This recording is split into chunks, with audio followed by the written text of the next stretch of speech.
Oversupply. That's the single biggest concern plaguing River Valley properties right now. But what if I told you high supply and profits can come together? And we have the data to back that up.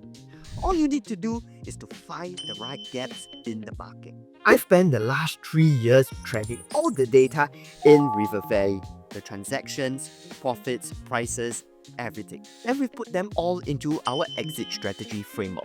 This framework utilizes my over 10 years of experience having helped over 100 families maximize and optimize their property pools. In this video, I'm going to break down all that data utilizing this framework. And by the end of it, you'll be able to compare River Modern against all the other condos in River Valley, as well as all the other launches coming this year. So, what is the exit strategy framework? Now, everybody hopes to make money from their property purchase, or at the very least, not to lose money, especially for those looking to purchase for their own stay and for the very long term. And I sincerely hope that we all achieve that. And in order to do so, we have to focus on demand, supply, and gaps. We break down demand and supply into 3 key data points and give it a score, the exit score. And we try to find sweet spots by analyzing the gaps in the transactions, and we give it another score, the gap score. So here we have our River Modern exit strategy framework. So in the first parameter over here, we have the price in terms of PSF, but there is no indicative price release as yet, but I'm going to put in 3,300 and I'll explain why. So over here, we have our sheet where we track all the prices of all the GLS done, as well as on blocks, okay? What is the land cost transacted? Over here, we have the each property break even. So each property, they have a formula that they utilize to calculate the estimated break even for every single plot, okay? And over here, I have consolidated the sales figures, right? The transacted prices for all the launches over in 2025, right? As you can see, Springleaf, Parktown, everyone, right? So we have also their land cost, their each plot break even. Now here we have the answers, right? Which is the average PSF sold at launch. From there, we can calculate the percentage markup for the land cost, as well as the percentage markup for the break even price, the each plot break even price. Okay, so over here, it allows us to find the average across all the launches in 2025. What was the average markup that the developer charged from the land cost as well as from the break even? Okay, and so with that, I multiplied that into the River Modern land cost, each plot break even, and we derived the cost of using the average markup from land cost, about 3,350. Utilizing the average markup from each plot break even, 32%, we derive an answer of about 3,150. Okay, I've also gone one step further. It's because last year we had a lot of launches in the River Valley area as well, namely Promenade Peak, Zion Grand, as well as River Green. Now, utilizing the average of the markups from these 3 developments, which are our immediate neighbors, as well as the markup from the each prop break-even price, I got an average of 139% on top of the land cost, as well as 39% on top of the each plot break even, and from there I derived an answer of about 3,395 and 3,321. So from these 4 figures, it seems like it's gonna kind of average into 3,300. Now you must be thinking 3,300 is way too much. Does it even make any sense at all? Now let us use the data to answer this question. So here we have it, back to our exit strategy framework, 3,300 PSF, and we utilize some of the information that has been released. Not much has been released yet. What we do have is this unit size, unit split matrix over here. So I'm going to utilize the size of 640 square foot for the 2-bed 2-bath, and with that we get a price of about 2.1 mil. For the 3-bedder, I took the average of the smaller sizes at 850 square foot times 3,300 PSF, right? We get about 2.8 mil. For the 4-bedders, right, with 3,300 PSF for 1,450 square foot, right, we get about $4.7 million, right? So we are going to analyze these numbers and try to see if that makes sense whatsoever as compared to the other developments in the area. Okay, so next up, we utilize average profitability per annum, okay? So if you want to understand in detail how and why we created this exit strategy framework, you could check out this previous video of ours where we go into detail on the data points that we utilize, why we utilize those data points, okay?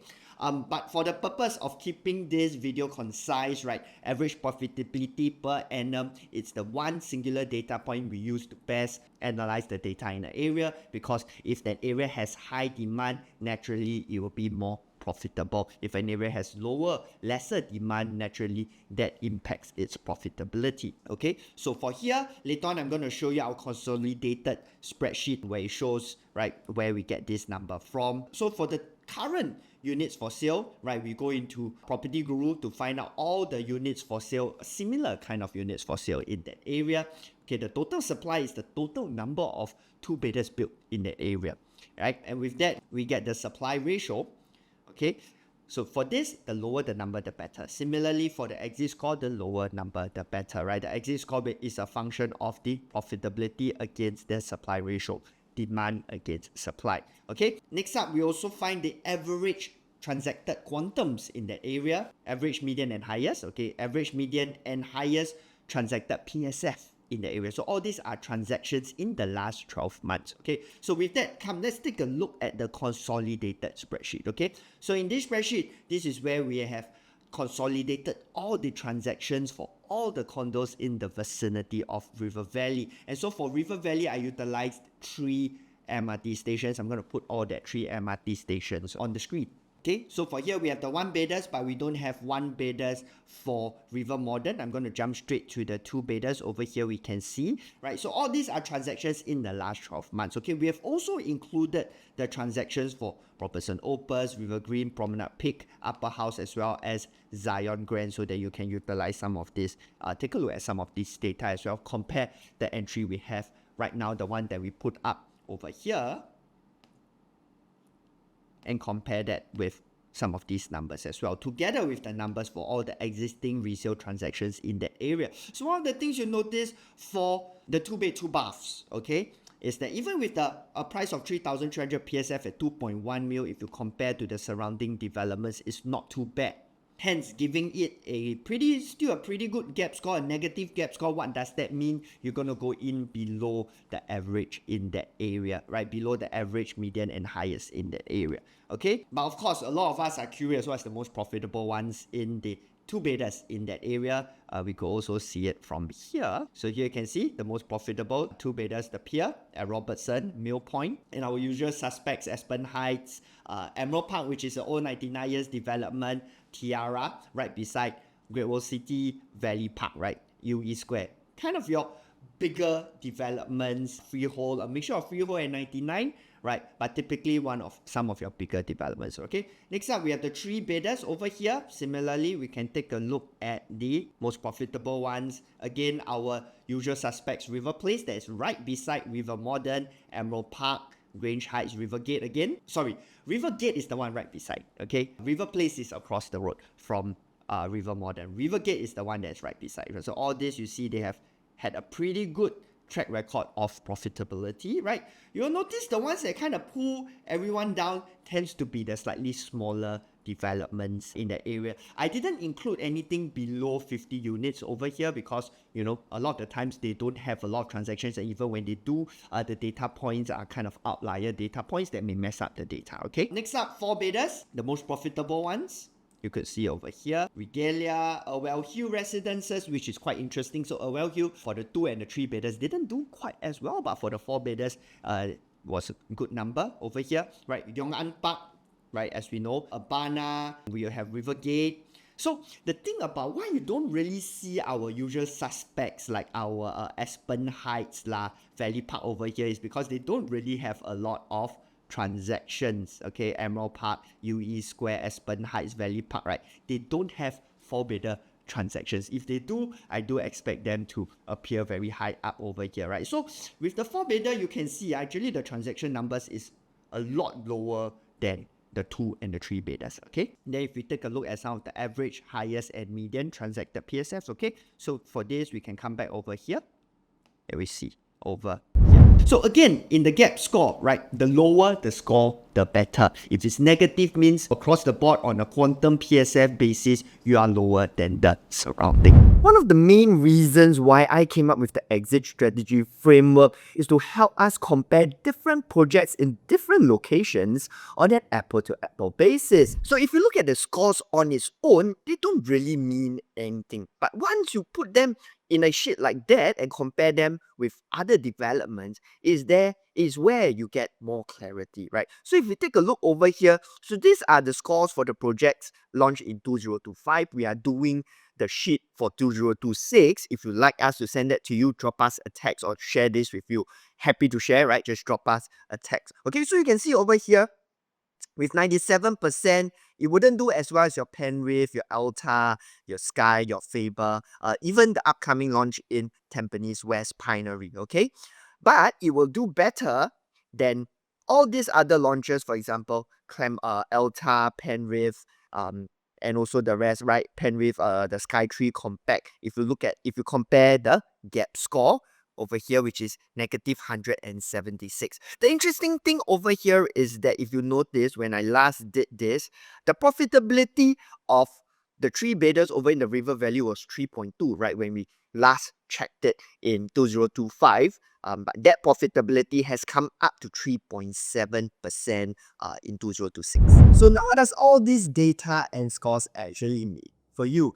The fact that River Modern's exit score is not as good as the exit score for your RCR or OCR developments, it means that you got to be prepared to hold on to your purchase for a little bit longer, right? Due to the fact that there's just a lot more supply in and around the area.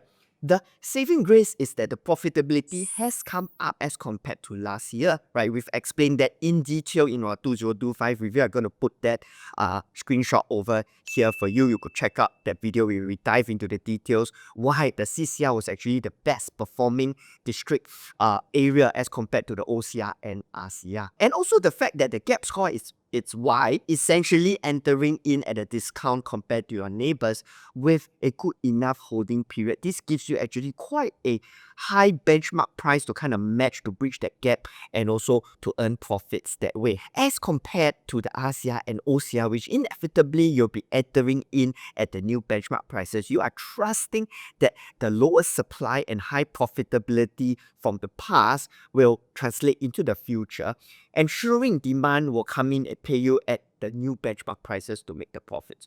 So it really depends on what exactly is it that you're looking out for. If you're somebody looking out for own state and you want to make a little bit more money, you could consider River Modern and something in the CCR. If somebody looking for a shorter term holding period, then you might be better off in the RCR and OCR. And now we're going to share the three things we like and don't quite like about River Modern. On the first thing we like about River Modern is its gap score. As you can see in our exit strategy framework, across all three units type, the 2, 3, and 4 bidders, they all have a negative gap score. That means that you're entering it at a discount as compared to your surrounding condominiums. But you might be asking, if some of the comparables are older freehold developments, is that gap a fair comparison? And you're right to ask that question. Here's the thing about gaps. They're only truly beneficial to you if they close up. Now let's take a look at some of the data points to see what are the chances of that happening. The first data point that we are going to look at is the property price index. As you can see over here, the CCR was the best performing region in the last 1 year compared to the 5% here in the OCR and 3% or close to 4% here in the RCR. The CCR came in at 8.28%. Main reason is because it's been underperforming for so long. It is due time that it started catching up, especially with OCR and RCR prices moving that the way they have been. That gap between the CCR, OCR, and RCR is closing rapidly. And the next data point we are going to look at is the average transacted quantums in these three areas. We have over here the CCR, RCR, and OCR. I've chosen just the three bidders to analyze within these areas just to make it a lot clearer. Okay, so as you can see, I'm just looking at the sub-sale and resale transactions excluding the new development. So going back to pre-COVID 2019, you see the gap over here for the average transacted in the CCR, the sub-sale and resale We stand at about 3.5 million as compared to the RCR that was just 1.8 million. Fast forward to today, that gap has narrowed significantly, while there is still a decent amount of gap is 3.4 versus 2.4 million. That gap has narrowed a lot, right? And if you're sharp, if you notice this, right, you can see that the average transacted quantums for 3 betas in the RCR has already come up to about $2.4 million, right? With the expected launch prices, especially if you can find something like a 3 compared in River model that comes pretty close to this average transacted quantums in the RCR, I believe it's pretty safe. On to point number 2, or what we like about River Modern, is its product differentiation as compared to the other launches. And that's important, especially considering the amount of supply coming into that area. While all the launches have their own unique attributes and are equally convenient, being either linked or are very close to the MRT, I find that River Modern might be the best in terms of lifestyle. It being further away from the road as compared to Zion Grand and Promenade Peak, and it having the commercial component that's abutting a park and the river that River Green doesn't have. So I imagine the lifestyle to be a lot more chill, quiet, as compared to the more bustling vibe we have over at Great Old City. On to point number 3, on what we like about River Modern, is its developer GocoLand.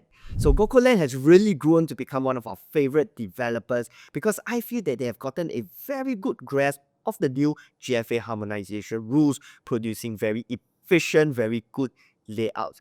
And some of the developments that they're just TOP, we've heard very little complaints about that. For River Modern, it being located in River Valley and it being a mixed-use development, Goco has a very strong track record. For River Valley, all you need to do is take a look at the beautifully done Martin Modern. It's a development that every time we bring clients there to take a look, their first reaction is, wow. And for mixed-use development, you can take a look at Goco Towers in Tanjong Pagar, Midtown Modern in Bugis, and the recently opened Lentor Modern located in Lentor. So I'm genuinely excited to see what they have to bring to transform a somewhat sleepy Riverside at this point in time. And moving on to the 3 things we don't quite like about River Modern, to point number 1, it's its exit score. And the thing bringing down the exit score really is the amount of supply in that area. Remember when I mentioned earlier on in the video that supply and profits are not necessarily correlated? We talk about that in our oversupply video. I'm going to put that link somewhere in this video and down in the description. But let me just give you a quick look at our Excel sheet. Okay, so what we have done is to consolidate the supply and also the average annualized gains across all the MRT stations in Singapore. And from here, you can see actually Great Wall is already the most oversupplied, the most supplied MRT station in Singapore. But you can see over here, the average gains, it's not too far off the average gains across all the MRT stations at 2.56%. This is across all the different unit types, okay? You can see some of the other areas, right? It performed not as far off as compared to somewhere, say, Paya Lebar, pretty much the same as even Sengkang for that matter, okay? And if in the top 10, right, the Great Wall coming in at 2.56%, it's above the average in the top 10. While the data might suggest that you're probably going to expect average returns in that area, we have also seen people outperform the rest of the market within this particular area. The key point here is to be extremely careful and discerning with regards to your unit choices as well as your entry price. If you need help with that, feel free to reach out to us and we can run through all this data with you. Point number 2 on what we don't quite like about River Modern is the fact that it's going to be the smallest out of the 4 launches. While 455 units is not the smallest development around, I would just pay special attention to make sure that I'm not paying too much more in terms of the maintenance fee as compared to the other 3 launches, else it might set us back in terms of the exit. Now on to the last thing we don't quite like about River Modern, and funnily enough this links back to its developer GocoLand. It's GocoLand's loyalty program. So the GocoLand loyalty program allows for existing or former Guoco land owners to have first dibs on unit selection. So if you're really keen on River Modern, you might want to start finding out if your parents, your siblings, if any of them used to or are currently owning Guoco land properties. So it's great if you have it, but a little bit annoying if you don't. And also considering that there might be spillover demand from the launches from last year, the dreaded FOMO might set in. Which is why it's so important to go into launch day with an established game plan. What is your walkaway price? And also more importantly, what are your alternatives? Because I've seen many cases whereby people just go into launch day with a walkaway price, but no better alternatives, and they end up losing the opportunity to buy something. So this is a list of what we do for our clients, not just before, during, but also after the launch, and these are some of the photos of the successful clients that we have helped so far. If all of this interests you, feel free to drop us a text. If not, see you in the next one.